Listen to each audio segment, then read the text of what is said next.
Satu hari, tokoh besar bernama Imam Hasan Al-Basri tengah berjalan di pasar kota Basrah. Datang seseorang lalu bertanya kepada beliau, "Ya Aba Ishaq," wahai Abu Ishaq, panggilan buat Imam Hasan Al-Basri. Katanya dalam Quran itu, "Ud'uni astajib lakum." Berdoalah kepadaku, aku akan jawab doamu. Mintalah kepadaku, aku akan penuhi permintaanmu. Begitu janji Allah dalam Quran. Lah kami ini, kata si orang tadi, sudah lama berdoa kepada Allah. Sudah banyak kali kami memohon kepadanya. Wah, kok sampai sekarang doa kami nggak dijawab-jawab, nggak pernah dikabulkan. Ini bagaimana? Katanya berdoa, aku kabulkan. Sudah lama kami berdoa, kenapa nggak pernah dikabul-kabulkan? Apa doa kami salah pasang? Apa Tuhan pas kebetulan nggak dengar? Atau bagaimana ini? Imam Hasan Al-Basri senyum lalu menjawab, "Ya ahlal Basrah, hai penduduk Basrah, hatimu mati. Dari hati yang mati, bagaimana mungkin doa akan terjawab? Tidak ada getaran yang menyebabkan channel kepada Allah itu nyambung. Tidak ada. Dari hati yang mati, doa tidak mengeluarkan getaran untuk sampai kepada aras. Hatimu mati, maka doamu tidak dikabulkan." Kita renungkanlah jawaban ini. Sederhana, doa tidak didengar Tuhan, permohonan tidak dikabulkan olehnya. Tapi kalau kita mau menukik kepada renungan yang lebih jauh, kemalangan apa yang lebih besar selain daripada kalau Allah sudah berpaling kepada kita dalam hidup ini? Permohonan tidak didengar, doa tidak dikabulkan, Allah sudah masa bodoh dengan kita. Kemana lagi langit tempat kita bernaung? Kemana lagi bumi tempat kita berpijak? Kalau Allah sudah berpaling dalam hidup ini kepada kita, itulah kemalangan yang paling besar dalam hidup ini. Sementara kita berleha-leha, menurut kita kemalangan itu kehilangan jabatan, kemalangan itu kehilangan harta benda, kemalangan itu adalah kehilangan orang yang kita sayangi. Allah berpaling dalam hidup kita, tidak pernah kita melakukan evaluasi. Nah, apa yang menyebabkan hati itu jadi mati sehingga tidak ada getaran yang nyambung ke aras, yang mengakibatkan Tuhan berpaling dari kita, doa tidak lagi didengar, permohonan tidak lagi dikabulkan? Ada beberapa hal yang menyebabkan hati jadi mati sehingga doa tidak terangkat. Imam Hasan Al-Basri menjelaskan beberapa faktor yang menyebabkan hati menjadi mati. Tidak ada lagi getaran yang mengantarkan doa ke aras sehingga Tuhan pun berpaling.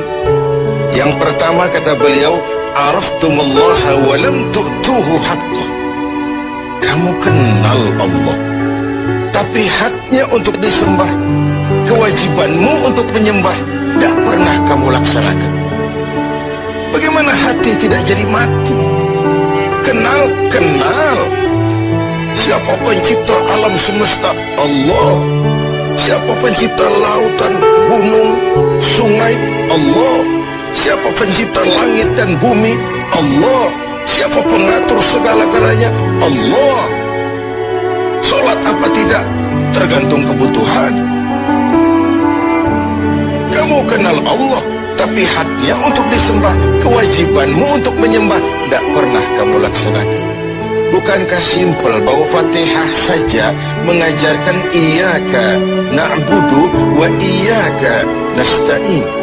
Hanya kepadamu kami menyembah dan hanya kepadamu kami mohon pertolongan. Tertibul kalimat, na'budu dulu baru nasta'in. Kalau na'budu terlaksana, nasta'innya pasti top chair.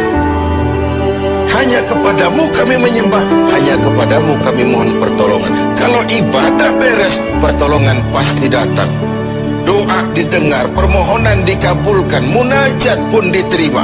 Kenapa? Nak budunya beres, maka nasta'innya nikmat. Tidak diajarkan kita iyyaka nasta'in wa iyyaka na'budu, tapi na'budu dulu, baru kemudian nasta'in. Kalau hati tidak mau mati, janganlah pengenalan kita kepada Allah tidak diiringi dengan pendekatan kita kepadanya. Bagaimana cara mendekat kepada Allah? Logika saja. Mau dekat dengan presiden, ikuti peraturan yang dibuat oleh protokolernya presiden. Mau dekat dengan gubernur, ikuti peraturan yang disusun oleh protokolnya gubernur. Tidak bisa mau dekat dengan gubernur bikin peraturan sendiri. Mau dekat dengan Allah bikin metode sendiri. Dengan jalan ngelamun, duduk madep ngidul, bengong 4-5 jam, lalu mau dekat dengan Allah. Mau dekat dengan Allah, ikuti cara yang sudah diatur oleh Allah melalui utusan-utusannya, bukan dengan cara membuat sesuatu sendiri. Ini yang pertama. Lalu yang kedua, yang menyebabkan hati jadi mati, qara'tumul Qur'an walam ta'malu bih. Kamu baca Al-Quran, kamu dengungkan Al-Quran, kamu sanjung Al-Quran, walam ta'malu bih, tapi isinya, ajarannya tidak pernah kamu laksanakan. Isinya, ajarannya sering malah diinjak-injak. Bukankah kita hidup di satu zaman di mana tuntunan sudah menjadi tontonan, dan tontonan sering dianggap sebagai tuntunan? Bukankah kita hidup di satu masa di mana orang yang jujur dikhianati dan pengkhianat malah diberikan amanah? Bukankah zaman ini sudah terjadi pergeseran nilai yang sedemikian rupa? Kita baca Al-Quran, kita musabakohkan pula bacaannya, tapi isinya, ajarannya tidak pernah kita laksanakan. Bahkan nyaris sering kita injak-injak. Hati jadi mati. Sama dengan kalau kita dikirimi surat oleh seseorang yang sangat kita kagumi. Kita baca surat itu siang malam.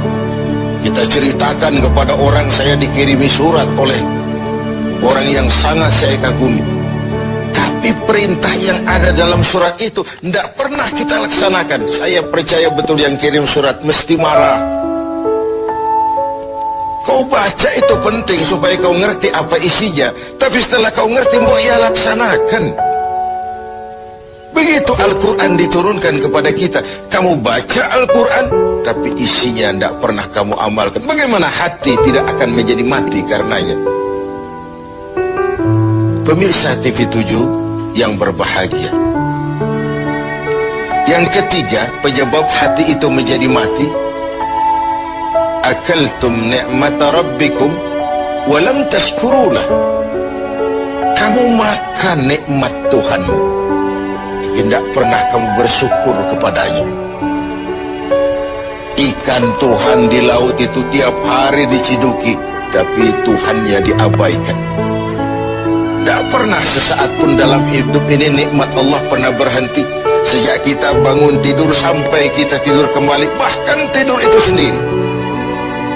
Dari sekian nikmat yang kita tidak akan pernah sanggup menghitungnya, Tuhan cuma minta syukuri nikmat itu.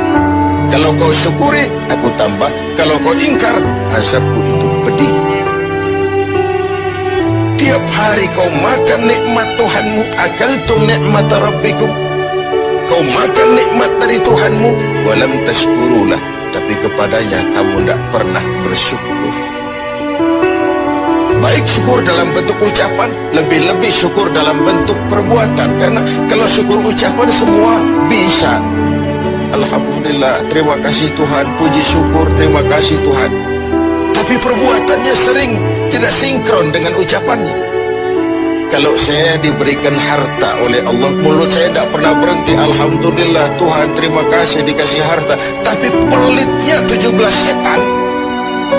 Rasanya orang itu baru syukur perbuatan. perbuatan. Baru syukur ucapan, belum syukur perbuatan. Karena syukur perbuatan artinya mempergunakan suatu nikmat sesuai dengan kehendak yang memberikan nikmat itu.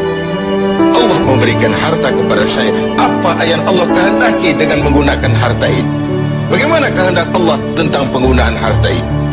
Allah memberikan jabatan kepada saya. Apa yang Allah kehendaki dengan memberikan jabatan ini kepada saya? Mempergunakan suatu nikmat sesuai dengan kehendak yang memberinya. Itulah syukur yang sebenarnya. Ini yang keempat. Yang kelima, penyebab hati itu jadi mati. Qultum annal mauta haqqun wa lam tasta'iddu lah. Kamu yakin, kamu percaya, kamu tahu betul hidup akan berakhir dengan kematian.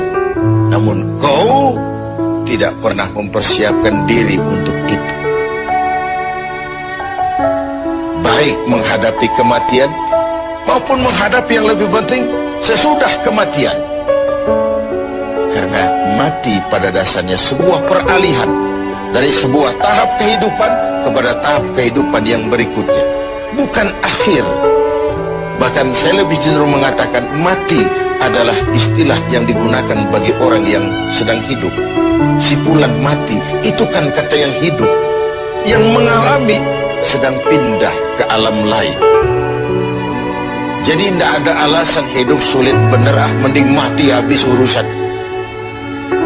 Tidak selesai sampai di situ. Tidak selesai urusannya. Hidup terus berlanjut di alam barzakh, terus berlanjut di alam mahsyar. Ini satu perjalanan panjang. Seperti kita akan berangkat keluar kota yang jauh, tentu kita harus menyiapkan bekal. Semakin jauh perjalanan, semakin banyak bekal yang kita bawa. Kalau Anda akan berangkat jauh, tidak bawa bekal berangkat juga, itu kan nekat sama namanya. Sampai ke tujuan belum tentu